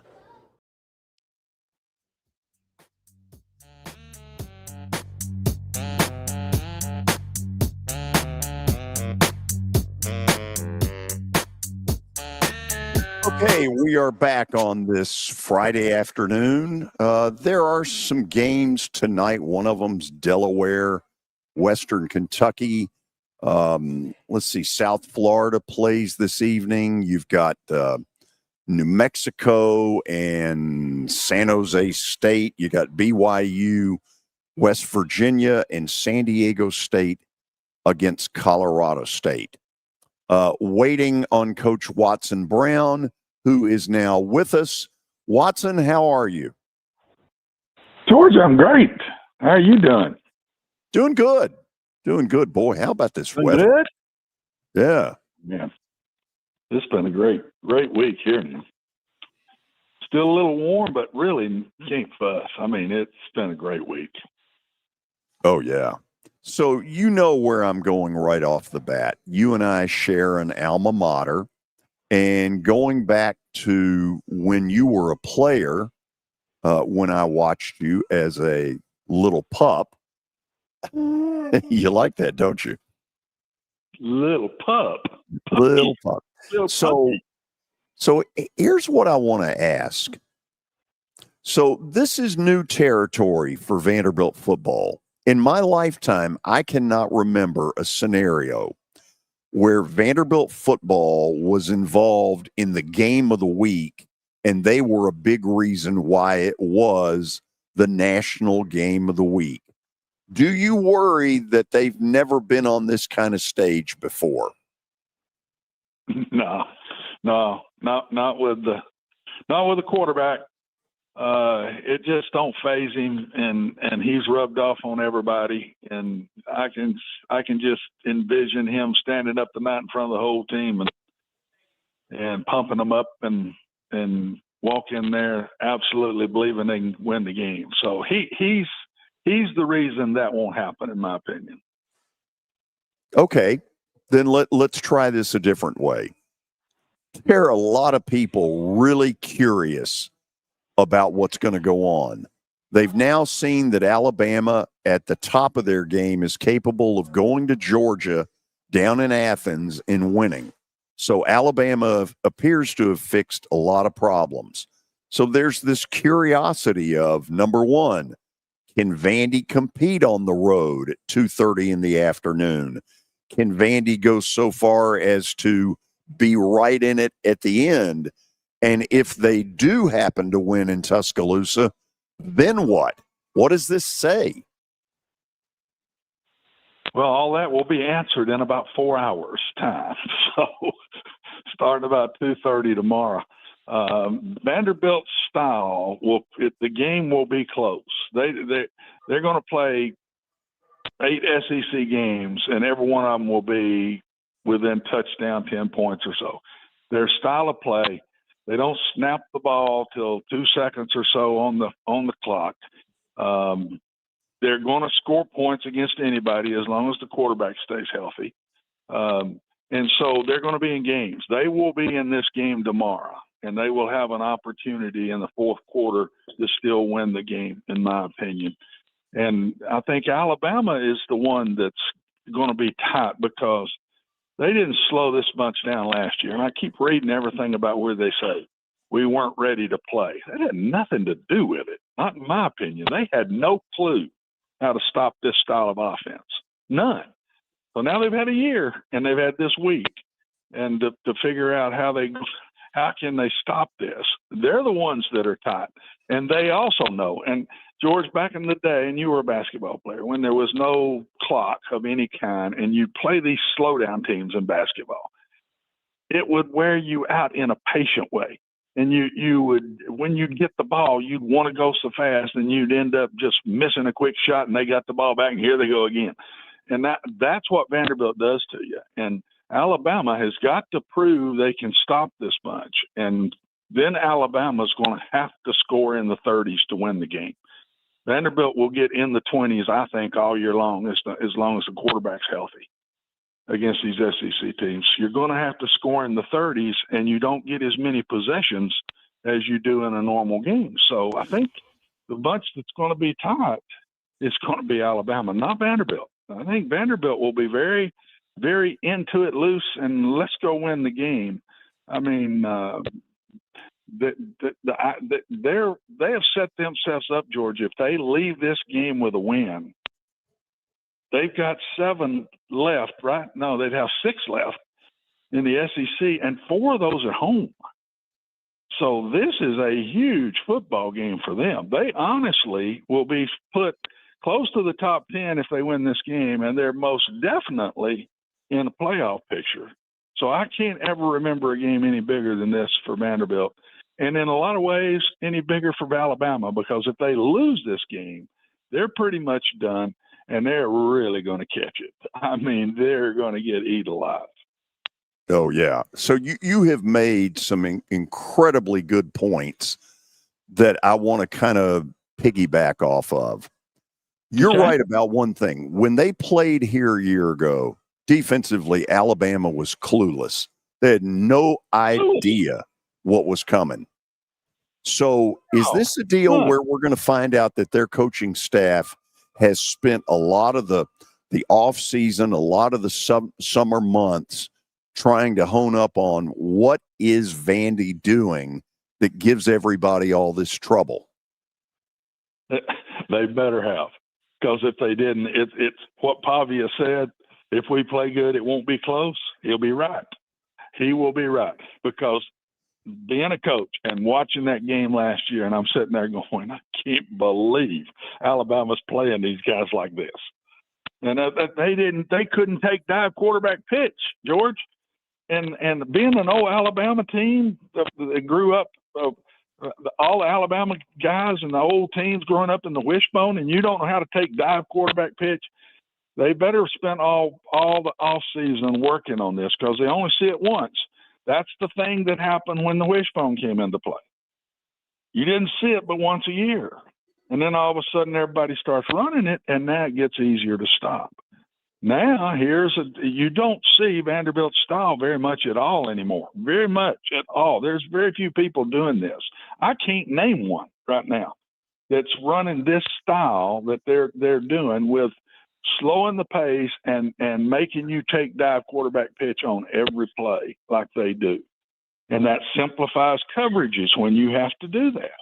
It simplifies coverages, which simplifies the passing game to throw into those coverages. And that's where Vanderbilt's better. The quarterback is much improved as a passer, and he's got a lot more talent around him than he had last year. The offensive line is much better, and the receiving core is much, much better. So they're the ones that better be tight, and they better know what they're doing. They could know what they're doing and still have a tough time. But if they don't know what they're doing, Pavia said it in the right way. So you've surprised me here. You think Vandy can win this game, don't you? Yeah. They're going to be in the fourth quarter with a chance to win. The only way they're not, number one, quarterback gets hurt. Number two, they turned it over a bunch. They don't do that. They just don't do that. They're an experienced bunch, and being a quarterback that's been around for 6 years in this, an older guy that is unbelievably competitive and confident. And, they're going to be in the football game unless they blow it, in my personal opinion. Vanderbilt will have to blow it for the game to be over by the fourth quarter. Interesting. So let me go back to Alabama's got to really move the ball, George. If they don't, they'll get beat. They have got to have a really good offensive game, and they can, because I think the weakness I see in Vanderbilt is still pass defense. And so we'll see. Alabama's got to have an unbelievably good game, and they sure can't start out giving up 2 and be down 13-0 before the game hardly even starts like last year. Yeah. So you sort of alluded to this a little bit. If Alabama were to lose tomorrow, it really negates the excitement for the Tide fans of the win at Georgia. Does it ultimately lead to Kalen DeBoer being out after 2 years? Depends on what he does the rest of the way. If he won out, they still could possibly get in, because that's one SEC loss.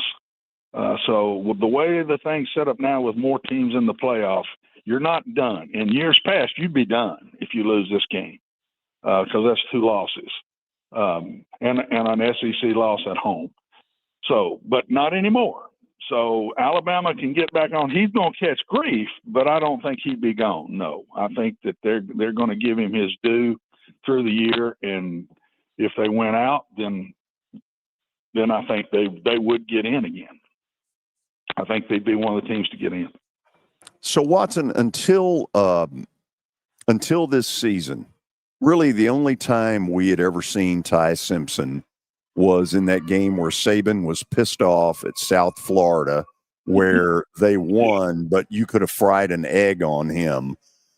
Are you surprised, given so little playing experience on the college level, that Ty Simpson looks this good?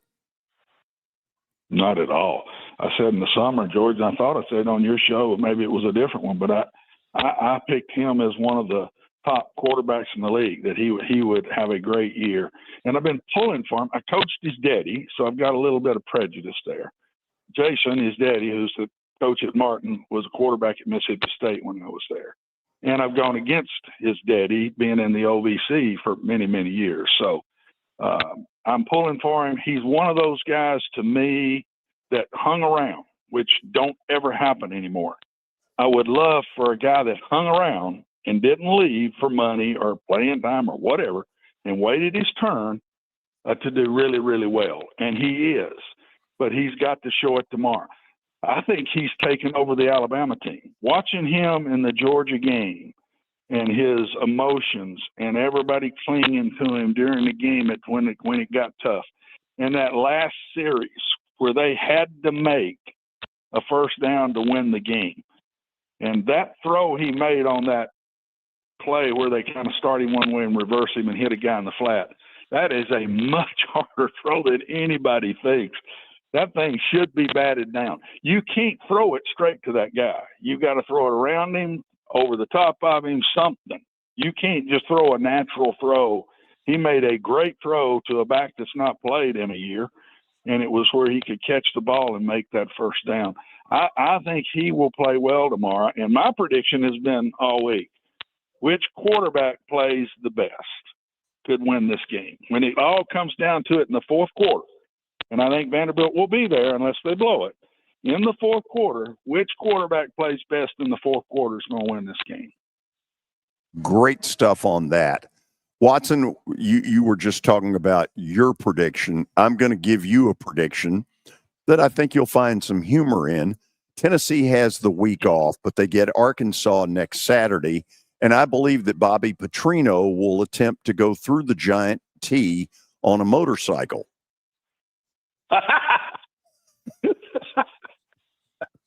Holy George.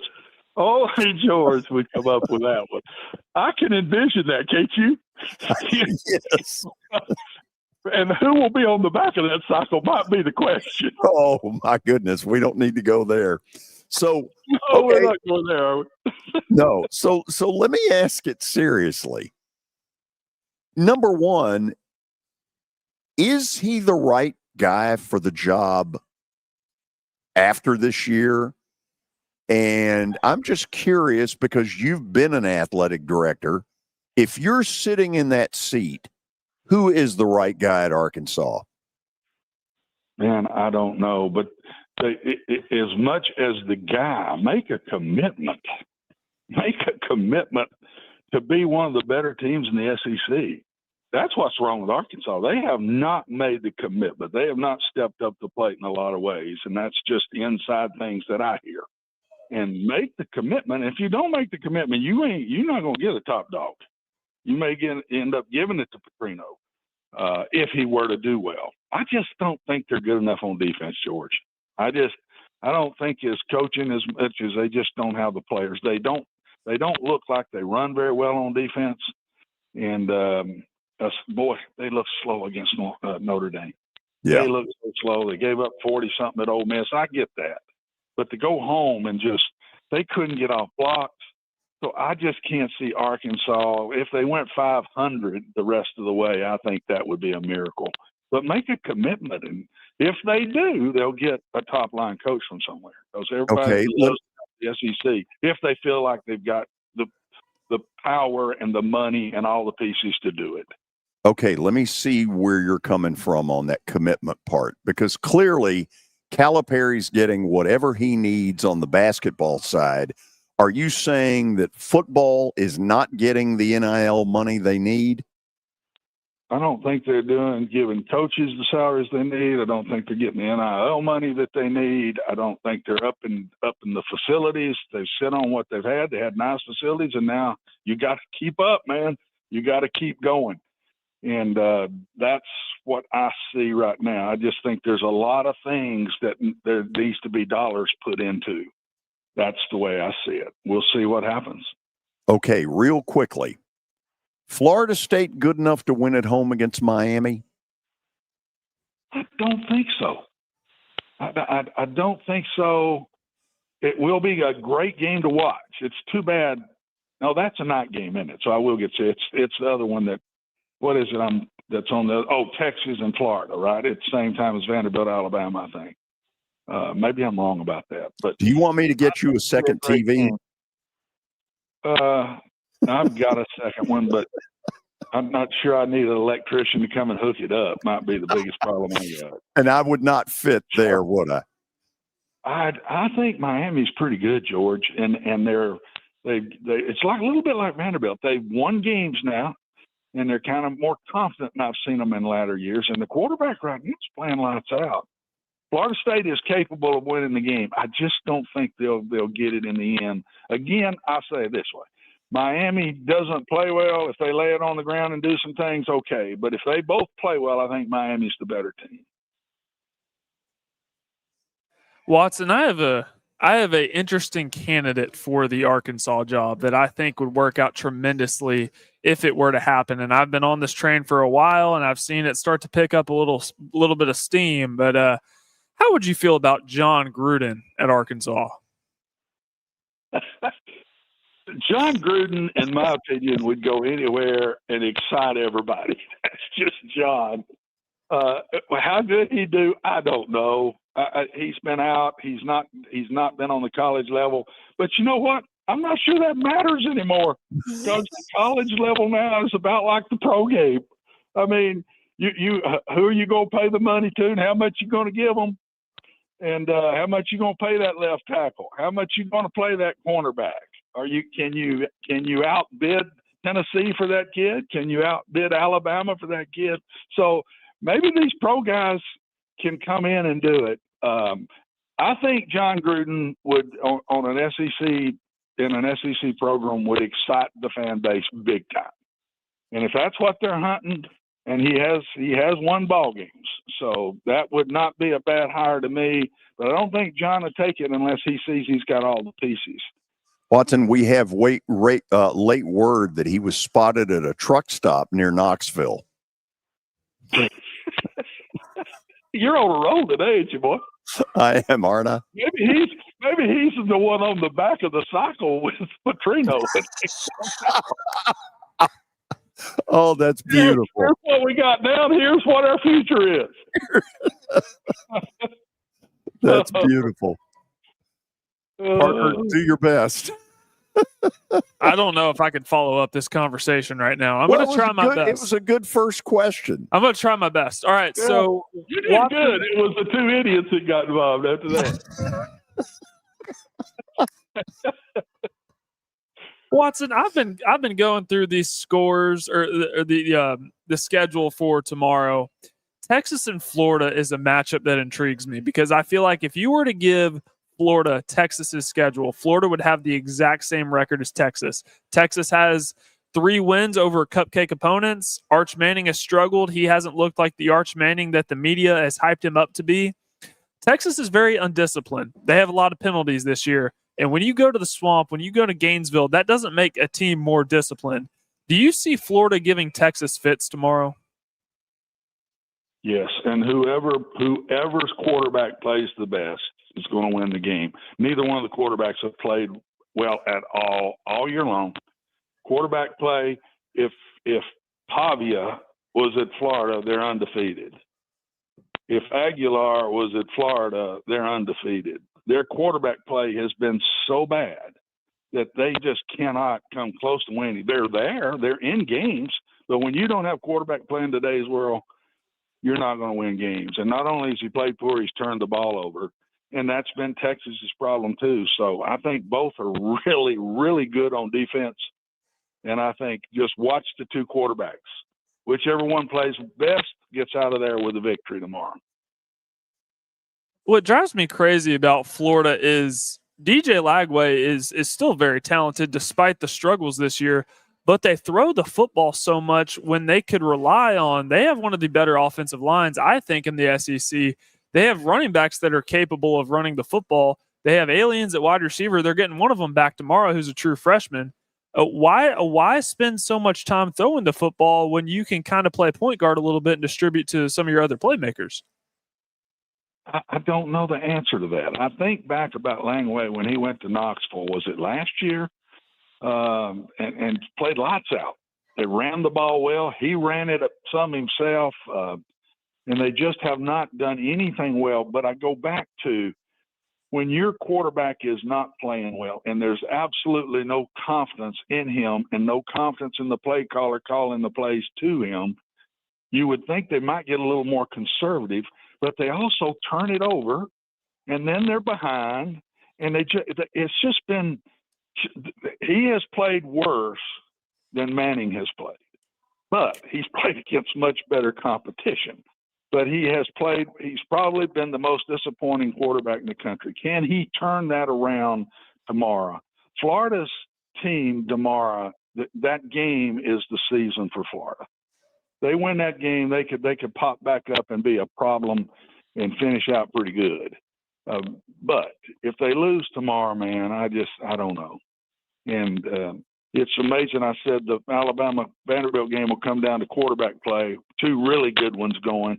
And I'm saying the Florida and Texas game will come down to quarterback play, two really poor ones that have been playing so far this year. Watson, first of all, thank you as always for taking the time. I feel like with 7 days' notice that both of us will do a really good job of finding out who's on that motorcycle with old Bobby baby. Oh, my gosh. I still say we got it pegged. It might not happen to the last game of the year, but Bobby will come out in Fayetteville and come out on it, and our boy will be right behind him waving his hand, says, "I'm your next guy." Hey, talk to you later. See you guys. Thanks. Okay. Wow. Good stuff. Really good stuff. We're going to go to the break, and then we're going to talk about what he put out there. Am I shocked by how confident he is about Vandy tomorrow? Heck yeah. I expected him to be a lot more, don't know. But you all heard it. He thinks they got a heck of a shot. Stay tuned. This is the George Plaster Show. When I got my first car, my dad told me, keep the gas tank full and my number on speed dial.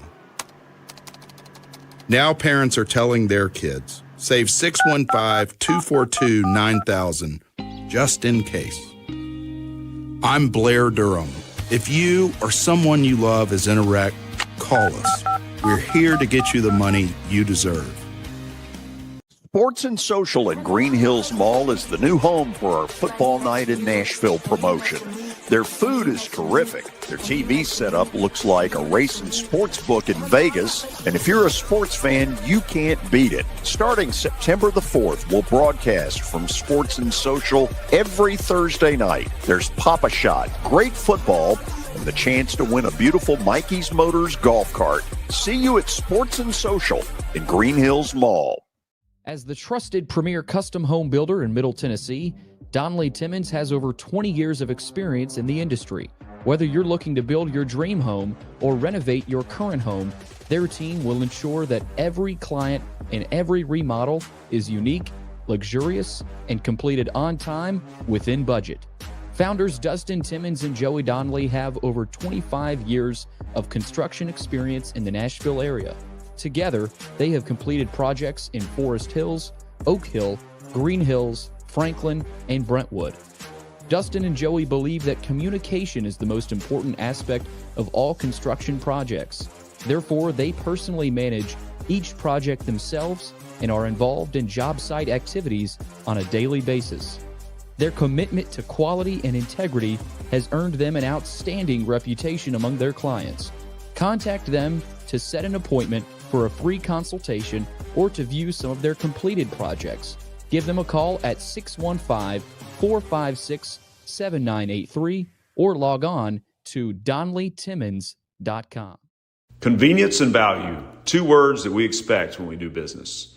Our goal at JHA Company is to deliver just that, both to our school partners and to our customers. Whether you're purchasing photos, yearbooks, class jewelry, letter jackets, school spirit wear, or senior graduation products, we strive to make the experience easy, convenient, and cost-effective. Find out more at jhacompany.com or call 615-867-6345 for more information. JHA, one source, one company.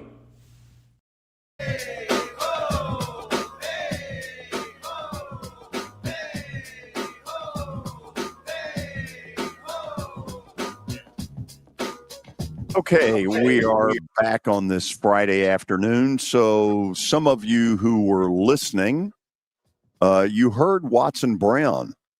I thought he would be very, very cautious about any thoughts about tomorrow. He makes some really good points about Vandy's style because it is a slower style. It's likely, against really top flight competition, going to feel like 15 plays, 80 yards, 8.5 minutes off the clock kind of stuff if they're able to pull it off. What I heard from him, Parker, was way more confident that not only Vandy's going to be in it late, but got a really good shot to win. That surprised me. Well, if you remember what happened last year, Alabama, came off of the Georgia win, and then they traveled to Nashville to take on Vanderbilt. Kind of slept walk into the game, overlooked Vanderbilt, didn't think much of them. Vanderbilt snuck up on them and won the game. This year, they're coming off of a Georgia win in Athens, and now they get a Vanderbilt team who by no means is sneaking up on them. I do agree with Watson Brown. I see Vanderbilt being in this game in the fourth quarter, but that's where things are going to get dicey. How much has Alabama matured since the Florida State game? How much have they matured since last year? This is a completely different Vanderbilt team than we've ever seen. You've talked about that. Kelly's talked about that. I've talked about that. I absolutely see him in a dogfight in the fourth quarter. However, I don't have the confidence that Watson Brown has. I still think Alabama wins the game, especially considering how well Ty Simpson played last week versus Georgia. Okay, so with that in mind, I've got to admit that I came into hearing Watson saying, look, Alabama's probably going to win this game. He's got me thinking in a different direction right now. And so I'll toss it out there. I'll throw one out there that's an unthinkable. Maybe twofold. Number one, if they win in Tuscaloosa, huge if, yeah, somebody's going to have them in one of these mock top 12s, college football playoff. And I'll tell you right now, for me, that's the sign of a Sports Illustrated apocalypse, because I never dreamed in my lifetime that this conversation would ever take place. Here's the other one.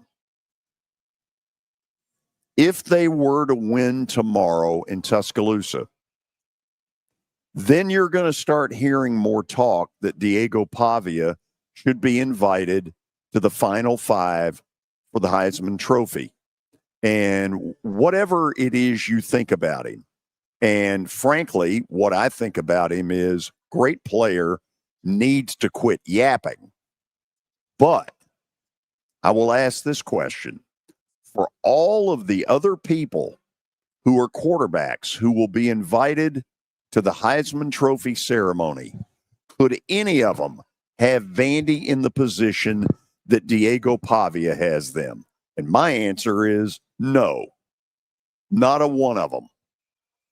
Well, not every quarterback has the capability of awaking a team like Vanderbilt, who has not really shown what's the proper word? They haven't shown the dedication to their football program. Like Diego Pavia has sparked an entire fan base that I didn't even know existed. We're having conversations about Vanderbilt football that I've never had in my lifetime. And that is because of Diego Pavia. He started all of this. He made Vanderbilt. He's bringing people like Theo Vaughn and Johnny Manziel to the sideline for Alabama. They wouldn't have been Vanderbilt fans if it weren't for Diego Pavia. So here's what I do think he did. And I don't have any proof of this, but I was around Vanderbilt football in the 80s as a sideline announcer. I know full well that there used to be sort of a get to the fourth quarter in close games, particularly against SEC opponents, where people on that sideline where I was broadcasting from would be, what do we do now?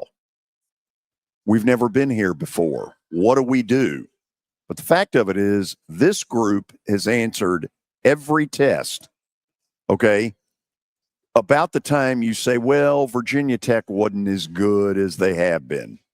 True, they're not, and they got their coach fired. But you know what? It's not like Vandy went to South Carolina and won 14-13. They beat the hell out of South Carolina.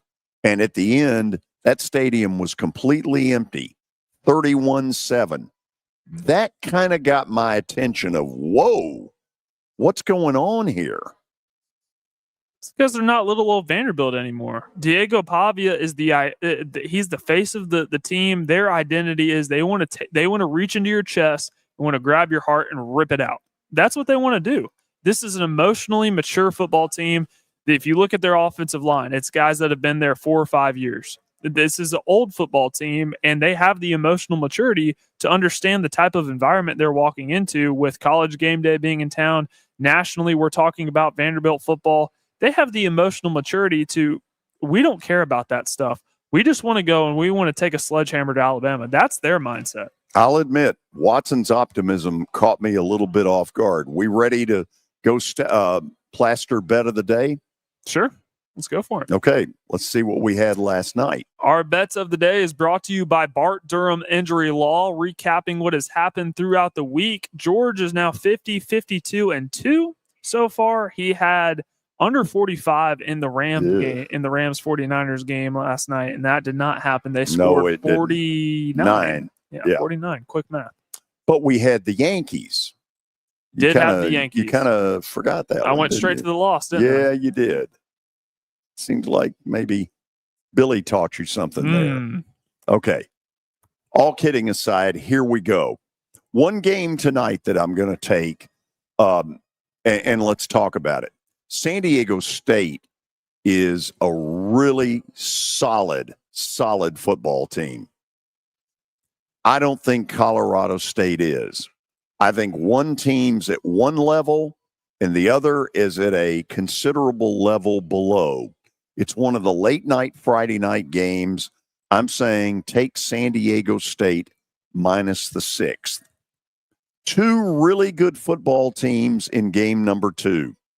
Cincinnati showed me some stuff at the beginning of the season when they went to Arrowhead with a 95% Nebraska crowd and really scared the Cornhuskers.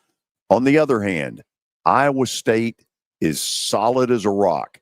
Why? Because they got one of the best coaches in the country in Matt Campbell. That, to me, will be the deciding factor. Iowa State +2 on the road at Cincinnati. Now, here's one that you're like, where in the heck's he come up with this? I've seen Temple. They're bad. Texas, San Antonio, not as good as they have been, but are they good enough to win by a touchdown? Apparently, I think so.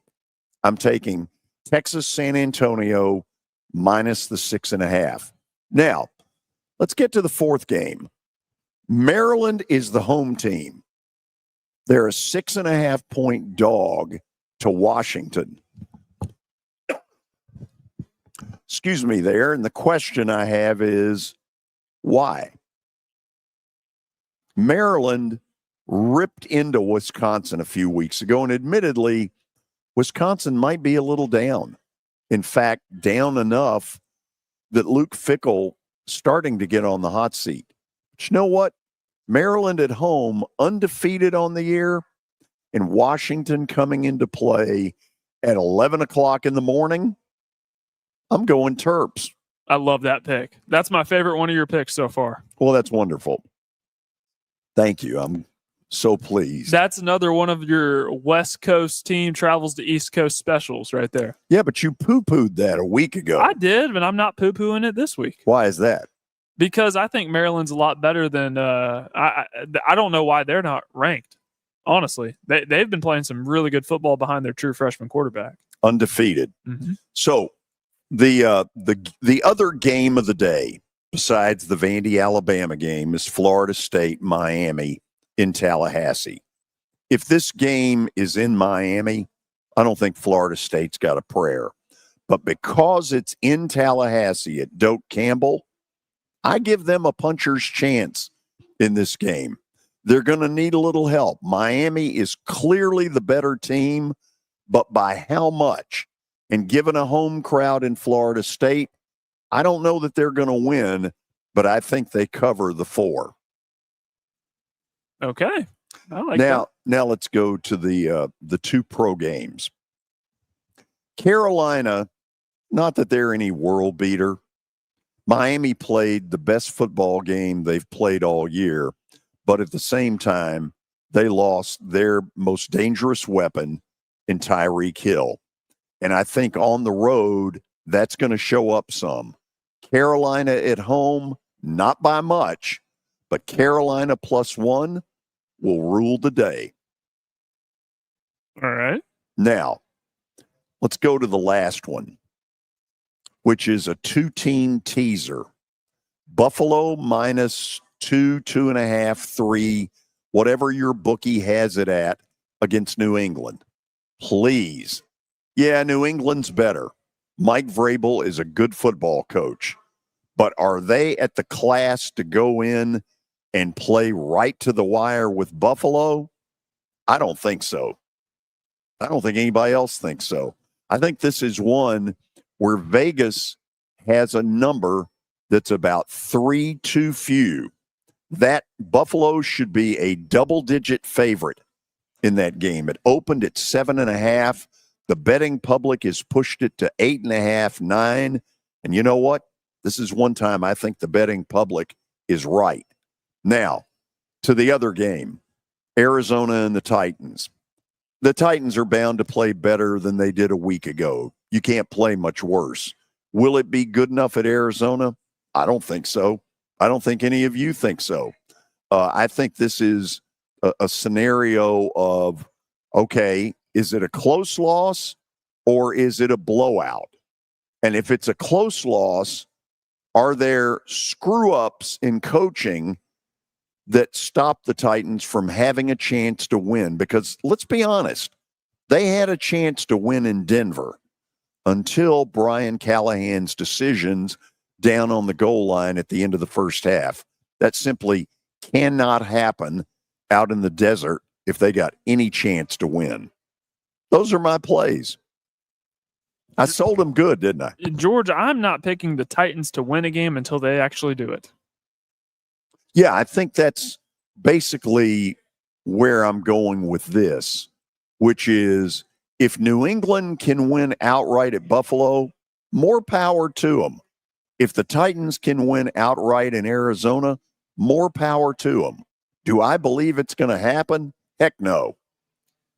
I said that I think the Titans will be 0-6 by the time old Mike Vrabel comes to town. Can you imagine how toxic that environment will be? Well, because it's a 3 road game deal in a row. Right. This and then going to Vegas. A year ago when the Patriots came here, it shocked me. They had the entire lower bowl on the visiting side. I was stunned by how many Patriots fans were here. And imagine how many more they'll have with Mike Vrabel. Good for Southwest Airlines. Yep. Okay, we're done for the week. Want to thank all of you for being with us. On Monday, we'll get to all the stuff of the day. We'll begin with a lot of Titans analysis. We'll get into Vandy's game at Alabama. Is Watson Brown going to be right? I don't know, but I'll admit I was caught off guard by his level of enthusiasm and his belief that they will be in it to the bitter end.